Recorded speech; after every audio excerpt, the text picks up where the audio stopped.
Friends, आज मैं आप लोगों को डेटा स्ट्रक्चर में एक नया टॉपिक पढ़ाने जा रहा हूं और ये टॉपिक है, बहुत ही कॉमन टॉपिक है, लेकिन मैं यहाँ पे एक्सप्लेन करता हूँ कि किस तरीके से इसमें इनफिक्स फॉर्म को, एक स्ट्रिंग है इनफिक्स फॉर्म में, उसको आपको प्रीफिक्स में कन्वर्ट करना है। तो इनफिक्स स्ट्रिंग मैंने पहले से ये लिख रखा है, इसको मैं प्रीफिक्स में कन्वर्ट करूँगा। तो कन्वर्जन, बिफोर स्टार्टिंग कन्वर्जन क्या रूल्स होते हैं और क्या हैं वो मैं एक बार आपको बता देता हूँ। रूल्स कौन कौन से हैं। इस इनफिक्स जो स्ट्रिंग आपको मिलेगी, इसके अंदर तीन चीज़ें आपको दिखेंगी। एक तो ऑपरेटर है, ऑपरेंड है और ये पैरेंथेसिस आई हैं।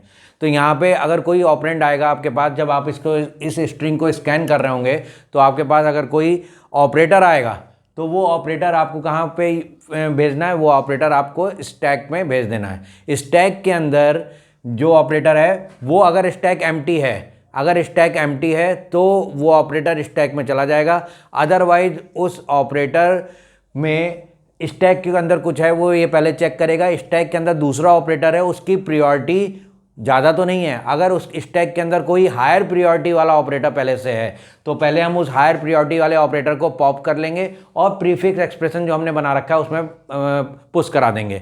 अगर स्टैक एम्प्टी है तो सिंपली ऑपरेटर हम उसमें पुश करा देंगे। किसमें? स्टैक में। तो ये तो हो गया ऑपरेटर के लिए। दूसरा हमें क्या मिल सकता है? ऑपरेंड मिल सकता है। ऑपरेंड के केस में सिंपली हमें जो भी ऑपरेंड आएगा, जैसे ए बी सी डी ई, जो भी ऑपरेंड आएगा उसको हम कहाँ भेज देंगे? प्रीफिक्स एक्सप्रेशन में। अब बात करते हैं इन पैरेंथेसिस की। ये जो पैरेंथेसिस हैं, अगर इसमें लेफ्ट पैरेंथेसिस पहले आ गई तो लेफ्ट पैरेंथेसिस और राइट पैरेंथेसिस, दो पैरेंथेसिस हम आपको मिलेंगी। तो हमें इसको सिंपली क्या करना है, अगर राइट पैरेंथेसिस है तो उसको स्टैक में एंट्री करा देनी है विदाउट एनी हेजिटेशन। और अगर हमें लेफ्ट पैरेंथेसिस मिल गई तो लेफ्ट पैरेंथेसिस स्टैक में आएगा और वो सारे ऑपरेटर जो स्टैक में पहले से पड़े हैं उनको पॉप करेगा। और पॉप करने के बाद ये दोनों left and right parenthesis discard हो जाएंगी और इस तरीके से हमारे पास ये पूरी स्ट्रिंग हम कवर कर लेंगे। तो सबसे पहले स्टार्ट कहाँ से करना है? स्टार्ट करने के लिए सबसे पहला रूल है, ये जो इनफिक्स एक्सप्रेशन दिख रहा है, इस इनफिक्स एक्सप्रेशन को रिवर्स कर लेंगे। तो सबसे पहले मैं स्टार्ट करता हूँ step number one, reverse the infix expression. Reverse the infix expression. ये मेरे पास इनफिक्स है, एक्सप्रेशन है, इसको मैं रिवर्स करने जा रहा हूँ। तो रिवर्स करने के लिए सबसे पहले उस साइड से चलते हैं। तो यहाँ पे रिवर्स करने के बाद मैं यहाँ पे लिख रहा हूँ ई, देन ई के बाद क्या आया? Plus sign, plus D multiplied sign, then ये ब्रैकेट। यहाँ पे ध्यान रखना है आपको कि ब्रैकेट एज इट इज ही कॉपी करना है। तो ये ब्रैकेट हमने एज इट इज कॉपी किया। देन सी, इसके बाद ये पावर साइन जो जिसे कैरेट बोलते हैं, कैरेट आ गया। देन बी के बाद आता है प्लस साइन अगेन और फिर ए, और यहाँ पे ये लेफ्ट पैरेंथेसिस है, इसको हमने एज इट इज कॉपी कर लिया। ये हमारी रिवर्स हो गई स्ट्रिंग जो हमें इनफिक्स एक्सप्रेशन मिला था। सबसे पहला स्टेप प्रीफिक्स में कन्वर्ट करने के लिए हमने उसको रिवर्स कर लिया। अब स्टार्ट शुरू करते हैं। कैसे करना है हमें? इस इनफिक्स रिवर्सल वाला जो रिवर्स हमने किया एक्सप्रेशन, इसको स्कैन करना है लेफ्ट टू राइट।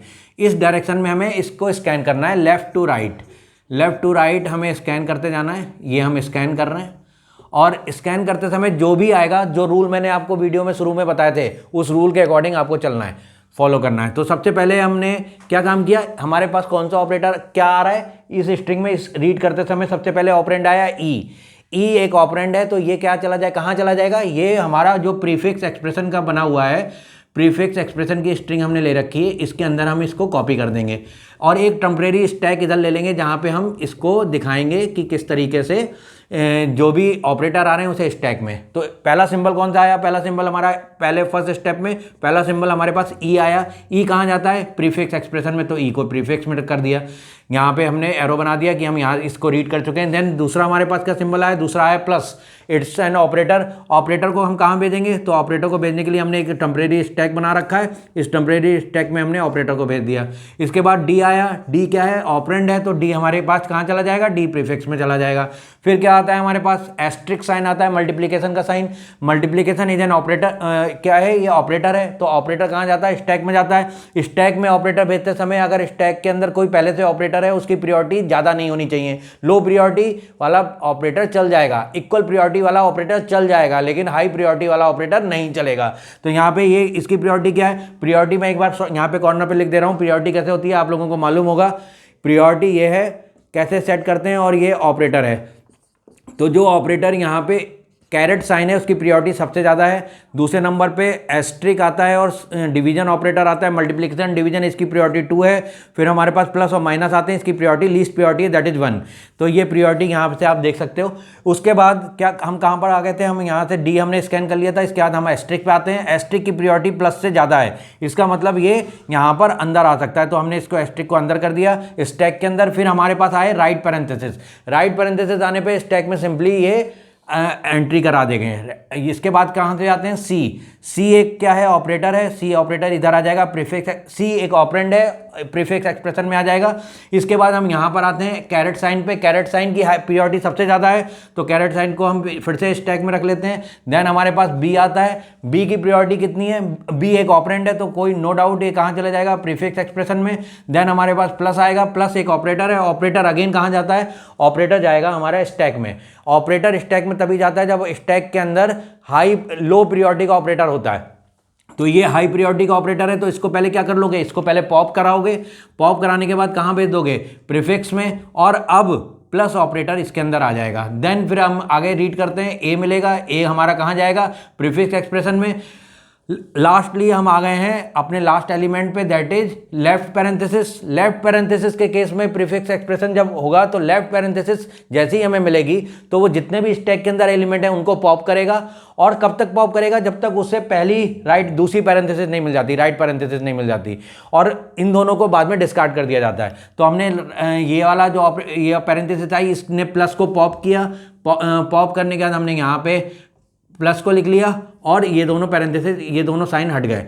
अब हमारे पास ये जो स्कैन रीड, हमने ये जो स्कैन में स्ट्रिंग थी इसको हमने पूरा कंप्लीटली रीड कर लिया है। इसके बाद क्या होता है, इसके बाद ये स्ट्रिंग हमारी कंप्लीट हो गई है, लेकिन स्टैक के अंदर ऑपरेटर पड़े रहेंगे। इनको एक एक पॉप कर लेंगे और पॉप करने के बाद बाहर भेज देंगे प्रीफिक्स एक्सप्रेशन में, एस्ट्रिक एंड देन प्लस। ये हमारे पास फाइनली स्ट्रिंग आई है, लेकिन ये कंप्लीट आंसर नहीं है, क्योंकि प्रीफिक्स एक्सप्रेशन में हमने स्ट्रिंग को रिवर्स किया था, इसलिए फिर से एक बार रिवर्सल चलाएंगे। और रिवर्स स्ट्रिंग करने के बाद plus asterisk plus A caret B C D E, ये हमारा फाइनल आंसर होगा। Thank you so much for watching. Thank you.